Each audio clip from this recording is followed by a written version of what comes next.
Hello and welcome to our show, The Digital Dilemma, where we explore the impact of living in an algorithm driven world. While technology promises connection and opportunity, some parents often wonder where to draw that line. Are children becoming more smarter or more distracted, more isolated or more connected? Today, we're asking these tough questions about screen time, parenting in the digital age, and how to raise emotionally healthy children. To discuss this, it's my great pleasure to welcome our guest for today, Prakriti Prasad, a parenting coach and an author. Welcome, ma'am. Thank you for joining us. Thank you, Avishi, for calling me here. Ma'am, let me begin by asking that what is the correct age to expose a child to the digital world and to give them their first smartphone? See, you're right.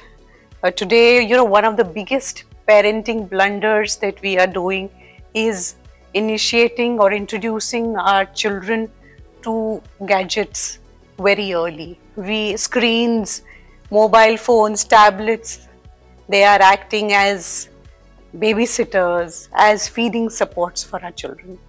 So, according to WHO guidelines for screen usage, for children between the age group of 0 to 2 years, there should be zero screen time.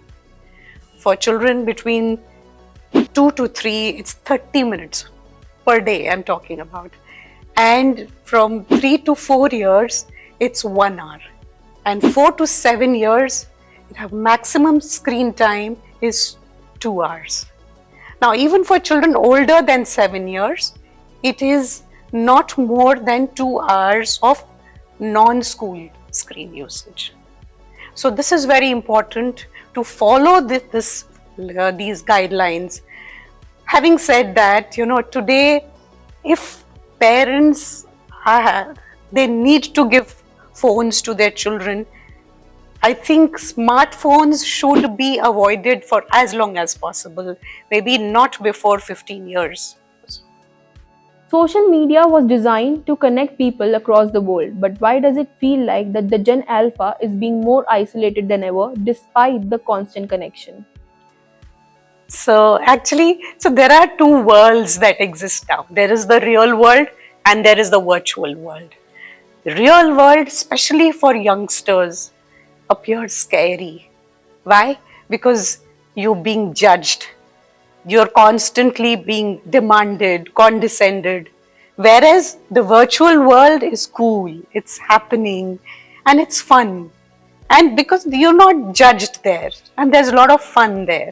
So that is why naturally the instinct is to be there in the virtual world. So earlier, there were these just online games where children we were used to just maybe temple run or some car racing. But today, look at the gamut of entertainment, gaming that is available on the click of on the phones or the tablets. So that is why children are getting more and more sucked into this virtual world of entertainment, of music, of shots. So this is why, and you will notice that now even at parties, even at gatherings, the youngsters are busy on their phones, on their screens.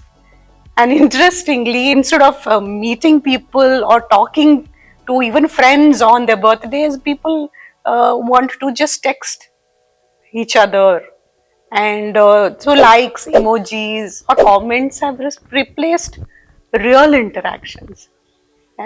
How many times you come across youngsters not just writing, they'll say LOL, ROFL, instead of actually rolling on the floor with laughter. That happens, no? What are the early signs that a child's screen time is becoming toxic, and what are some boundaries that a parent can set for unhealthy and healthy habits? See, screens are a big reality. We can't do away with it. But at the same time, we need to realize that it has a huge impact on the mental, physical, and emotional world of not just children, even adults for that matter.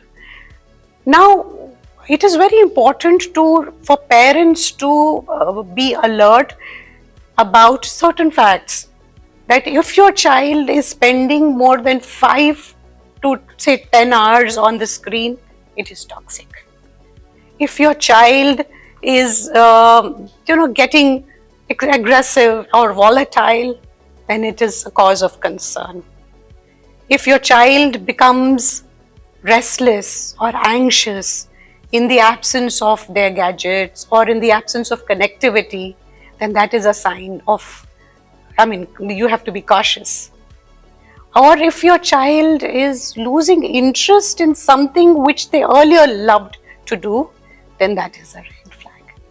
Now, the important thing is for us as parents to recognize these red flags and understand, okay, and accept that, okay, my child is becoming screen addict.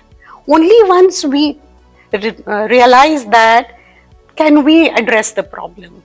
So most parents today are in denial mode, that it's all right, all children do this, so even my child is doing. So then the problem doesn't get addressed. So, what are some habits that they can put in their child so that they can understand the difference between a healthy and an unhealthy screen time? See, certain boundaries need to be set up by the parents at the outset. Now, these boundaries have to be decided beforehand, like the number of hours, screen hours that you can do, that you can be on the screens, and what happens if there are violations. Now, all this has to be decided beforehand, instead of when the violations take place and when the parents suddenly take away the phones, then there is a backlash. And then, of course, then the children tend to behave in an erratic way. So instead of that, to avoid that, we should decide beforehand and have I wouldn't say punishments, but certain when we take away the facilities, the amenities, whenever there is a violation. In this digital age where the explicit content is merely a few clicks away, what do you think are the adverse effects on a child's brain? Yeah, I agree.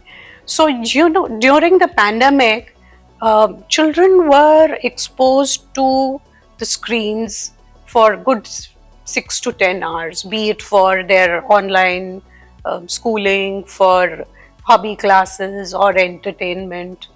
And unfortunately, this was also the time when they were vulnerable, or they were easy prey to unscrupulous porn sites, which were tapping for unsuspecting viewer base. So what would happen is, these pop-ups would come on their screens, and by mistake or maybe out of curiosity, if these children would click on these sites, then obviously they would be exposed to a whole lot of inappropriate stuff. Now this was, by accident that they would land into these inappropriate stuff. Now, so it is very important for us as parents to be aware. So what is my child watching? We cannot think that, okay, if they are watching cartoons, it's all right, because there is a lot of porn stuff which comes in cartoon format also. Sometimes educational stuff also tend to have inappropriate content. So, which means that we have to be very vigilant as parents.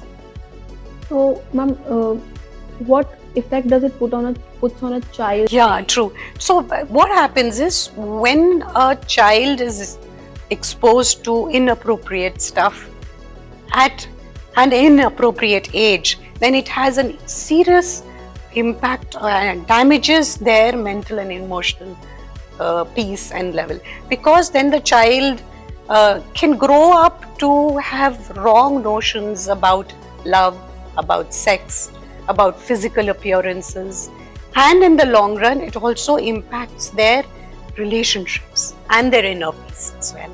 That is why it's very important for parents to be very alert and vigilant. Ma'am, all these questions were what a child should do, but I also wanted to ask that what a parent should inculcate in themselves in order to discipline their child for the good future. Right. So, as a parenting coach, 90% of parents who come to me, they have a common complaint of their children being addicted to games or their phones or social media. And I ask them that, have you picked up the phone just to check the time or something? And 20 minutes later, you realize that you've been scrolling through Instagram or watching reels or TikTok or whatever. So the thing is that when we as adults are unable to keep our hands off the phones, how can we expect our children to not get sucked into this? Because all these platforms, are designed to get us hooked. Now, having said that, to answer to your question, I think today as parents, we need to keep three things in mind. A, know when it is too early. Know how much is too much. And know the content. What is your child consuming on the screens? Which means that we have to be there, that you cannot allow unsupervised screen usage, especially for young children. We have to be around. Secondly, we have to engage the children in physical activities, enroll them in classes, in games, outdoor games. Thirdly, we have to spend quality fun time. Instead of buying them gadgets, their tablets, or play things, those online things, to show our love for our children, I think it's more important to spend time in physical engagements with your children. And of course, like I said before, we need to set clear boundaries of usage and online usage and online presence. And most importantly would be role model the behavior that we want to see in our children. Like if you set up screen time, or if you have screen-free zones, for instance, when you're eating, that is a screen-free zone, or the bed. So we as adults also have to follow this. Only then will our children follow these. We can't just set up these rules of behavior only for the children. So that is where I think we as parents are goofing up big time. Thank you, ma'am, for joining us. Thank you so much for your valuable insights. In this digital age, the parents are learning, unlearning, and adapting their new ways along their journey. The digital age parenting comes with no manual. I hope this podcast helped you in some way or the other. Thank you for watching and keep watching The Digital Dilemma.